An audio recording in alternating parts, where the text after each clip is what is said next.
On the seventh day of Christmas, my true love gave to me 7 swans a-swimming, 6 geese a-laying, 5 golden rings, 4 calling birds, 3 French hens, 2 turtle doves, and a partridge in a pear tree.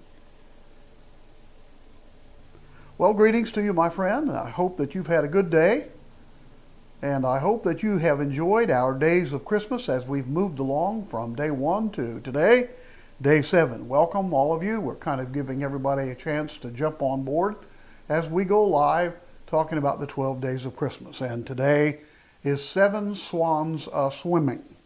Now, first, I want you to observe that we're right back to that A prefixing again. Yesterday we had 6 geese a-laying, and today we've got 7 swans a-swimming. So we're A prefixing again. We know that's a habit from those of us who live in Appalachia, also in the South. It's also Welsh. It's also from the United Kingdom, from Ireland, and so it's not unusual to have this A prefixing. I've been affixing to tell you all about that. Now, also, 7 swans a-swimming has been one of my most favorites that I've been looking forward to sharing with you. So if you don't mind, as we do this, if you'll please share out to everyone, please hit that share button so everybody else can enjoy and go along as well. If you don't care to share our day 7, and remember, we've got 6 others back there. You'd have to look for them. And we are saving them all, and we're going to hook them all together for one overall 12 days of Christmas, but that'll take a little longer than just doing it bit by bit like we're doing. Here's some truth. We've done a lot of research for this one because we were so fascinated by swans. First of all, let's make some observations that these gifts are Christmas magic and childlike in the sense that they don't all have to be so realistic that it spoils the magic of it all. Like, you know, you've got a partridge in a pear tree, it could fly away. So it's like, don't be too realistic with all this. Just enjoy it. Let the magic work for you. Remember, it was a child's game, and then became sort of a nostalgic Christmas song. And there are some people, I will admit, who try to force religious catechism in this, and I found no basis for that at all. That mostly it was born out of people around fires and people in party rooms and sitting rooms having fun with children and keeping them preoccupied and out of the Christmas pudding. So enjoy yourself and kind of relax and let this happen. So it will happen with the swans. Notice we've got a lot of birds, right? Swans and calling birds and French hens, turtle doves, and a partridge. So we've got a lot of birds involved in all of this, and that's pretty interesting. Out of all this, this is the most expensive gift that your true love gave to you. Swans.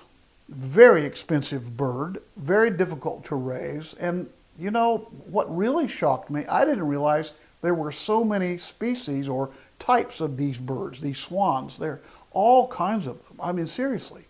It looked to me like near 35 or so. So that's a whole lot of different kinds of swans. The swan is the most expensive gift given, single gift given in the 12 days of Christmas. And the swan is also considered a bird of kings and queens.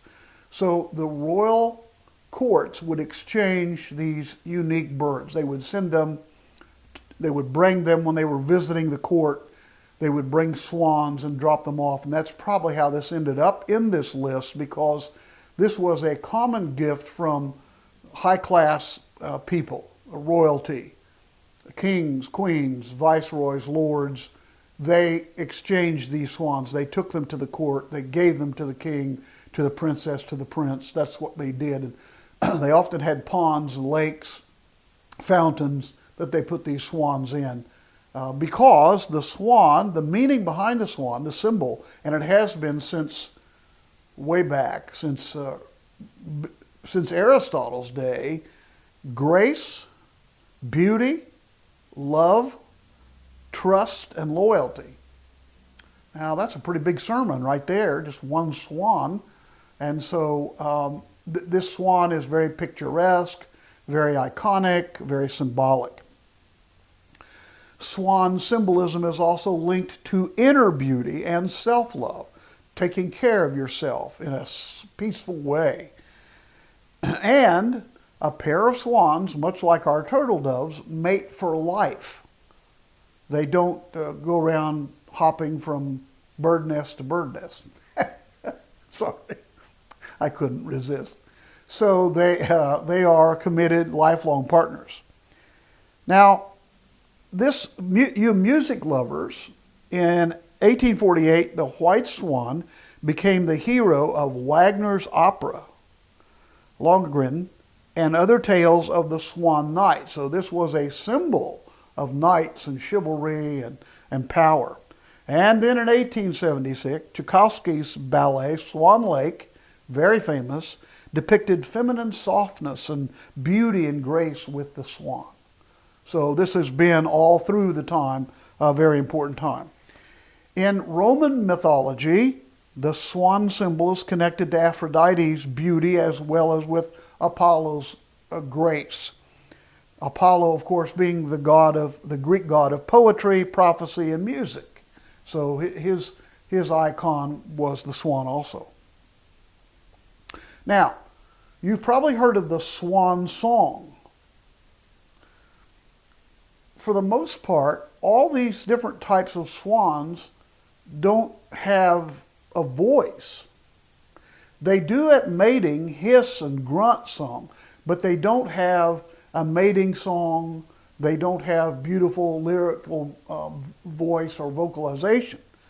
Actually, there's this fable, this myth, that the last earthly song they emit as they die, much like the Native Americans' death chant. And that's not true. That's a myth. They don't do that. Except we're going to get to something here in a minute, probably why it's based on. Here's something else interesting that I discovered. Swans never plunge their head below the water. Now, I thought I'd seen them do that on TV or movies, but they don't do that. Must be ducks. Must be other waterfowl that do that, but swans do not. They are committed to a steadfast swim, and that's why these swans are a swimming, because that's their deal. They swim with grace and power, and they don't stick their heads below the water. Sailors, our Navy personnel, believe that the swan is symbolic of preventing shipwreck. It's a good omen to prevent a shipwreck because they never stick their head below the water, therefore they're always moving through the water. You kind of get the idea. The swan's fresh white plumage, not all swans are white, but many of them are, is considered the symbol of purity and grace. So this has ended up being like a college class, and I hope you don't mind. But I just find this very interesting that when I first heard this back when I was a kid, I just thought some people threw some words together and they sang this little ditty. And in reality, there's a whole lot of background to this. Now, I promised you I'd get to this swan song, the mythology of it.